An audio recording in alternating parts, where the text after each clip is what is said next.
like you to ask yourself the question, do you think, if you're a naturalist, that naturalism has any problems?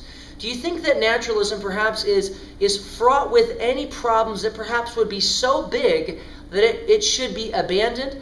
Well, my opinion, and I would encourage you to consider this, is yes. That naturalism has problems that to me are insurmountable, and they are large enough that should cause, I believe, any thinking person, any honest person, a person in search of truth, to jettison naturalism, to abandon naturalism, realizing that it is a intellectually bankrupt and impotent perspective of reality in the hopes of gaining another one, a better perspective. So let's just examine this problematic perspective of naturalism. And I think that it is problematic in three major ways: philosophically, scientifically, and logically. Naturalism has tremendous problems in these three areas. Scientifically, philosophically, and logically, it is an insufficient perspective or view of reality to take. Well, first of all, let's tackle why is it insufficient, or why is it problematic philosophically?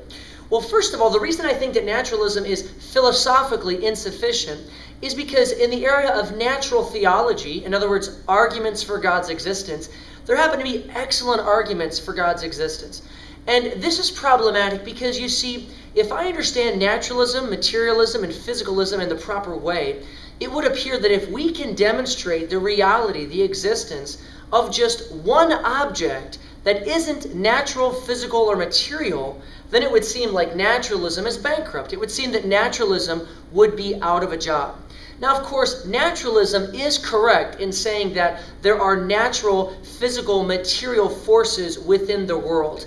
And that, of course, we can describe a very large portion of the universe with the language of chemistry and physics. Absolutely right. But I do believe that it seems obvious that naturalism is only looking at a certain part of the universe. They're correct in that perspective and in that examining this one portion of reality, but there are other aspects of reality that go beyond description of the language of physics and chemistry, and this is where I believe that naturalism falls short. And again, I said we find it here in this area of philosophy. Philosophically, naturalism comes up bankrupt because of the study, number one, of natural theology.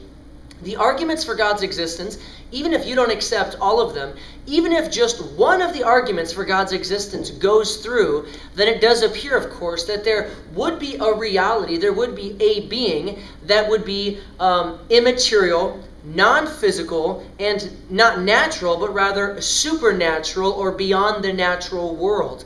And as I said, there are fantastic arguments for God's existence, and this is the area of natural theology. So whether you're talking about the moral argument that objective moral values point to God as the moral lawgiver, that we do find moral law within us, and that implicates a moral lawgiver, whether you're talking about the design and fine-tuning of the universe and biological systems, this points to a designer and a fine-tuner. You could also talk about just the existence of the universe. We know the universe itself is a contingent object, and the only sufficient explanation for contingent objects, which the universe is full of them, is a necessary object, a necessary being, which is impossible for it to not exist. That's the very definition of necessary being.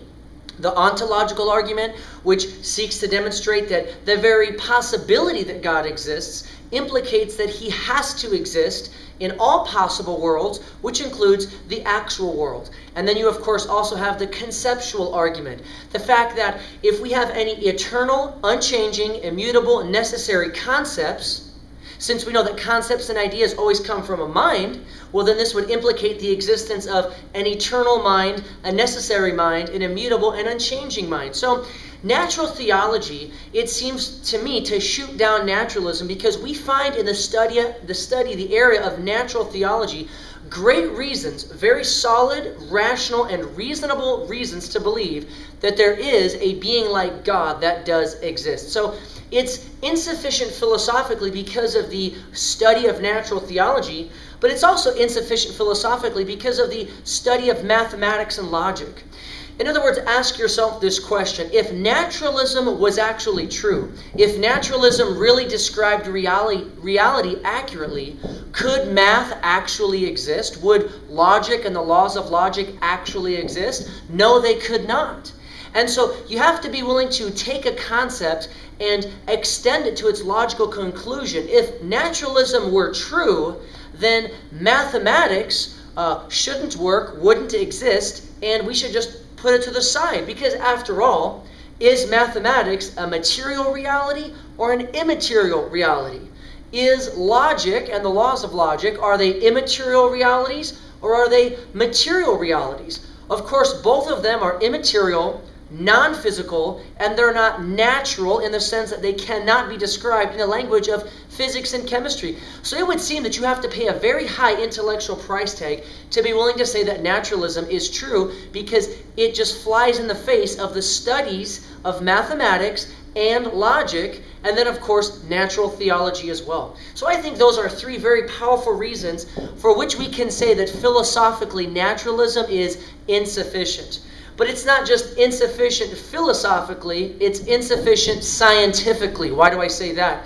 Well, because it does seem to appear, guys, that science has demonstrated beyond the realm of a reasonable doubt that there is something that exists beyond the physical universe and that has created the physical universe. Why do I say that?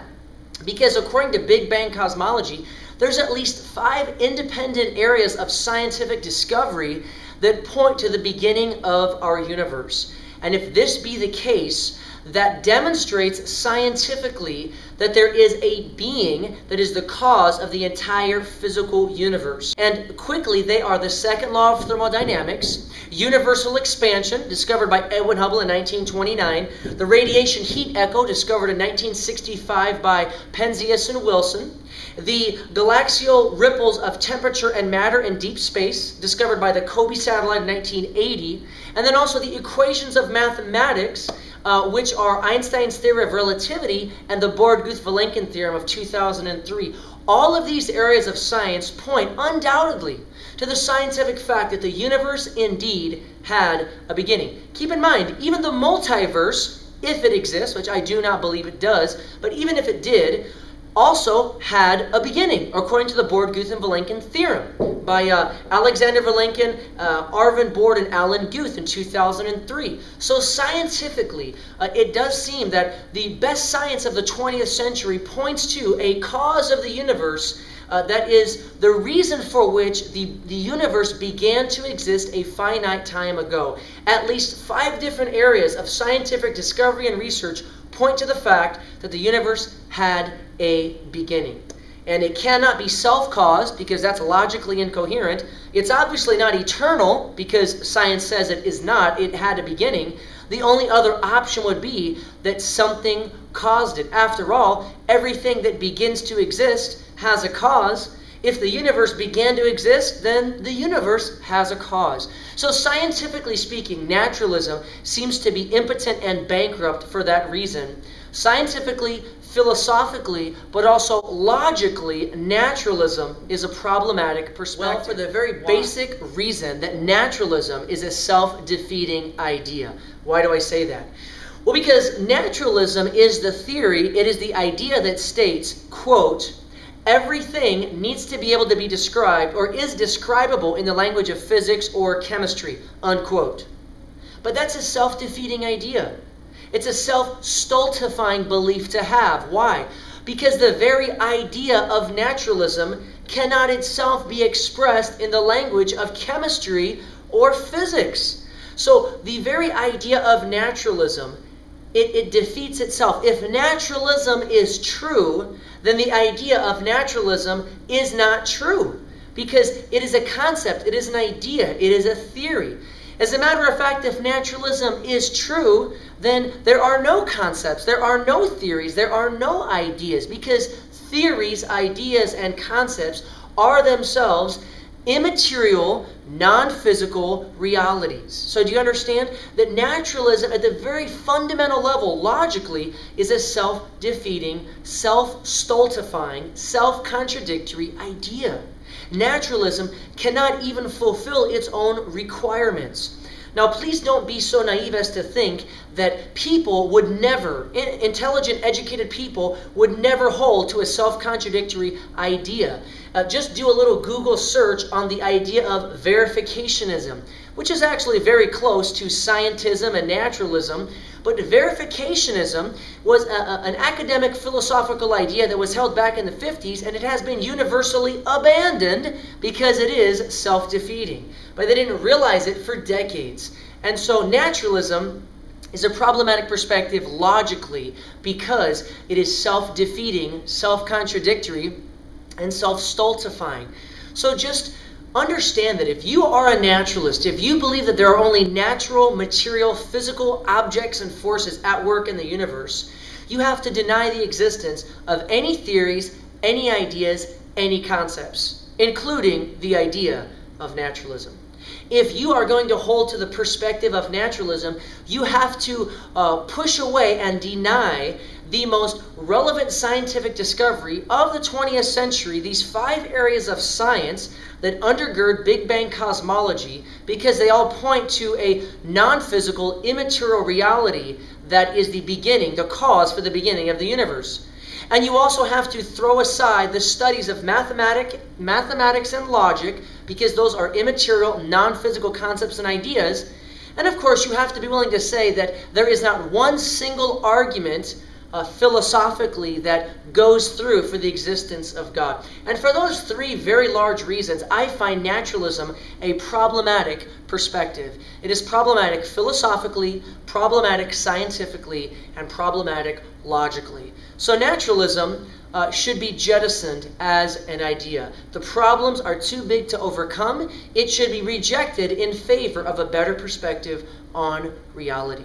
I do encourage you to think about that and to consider that. And of course, if naturalism isn't true, if it isn't completely the way that reality can be described, well, that again, this would point to the fact that there are natural realities, as naturalism says, but in addition to that, there are immaterial realities. There are non-physical realities that actually do exist in our universe. So I do encourage you to think about that, and if you hold to the idea of naturalism, investigate that idea. It does seem to be a very problematic perspective. Come back and join us next time as we begin to get into the ideas of relativism, pluralism, and scientism, and see what the problematic areas of those ideas are as well.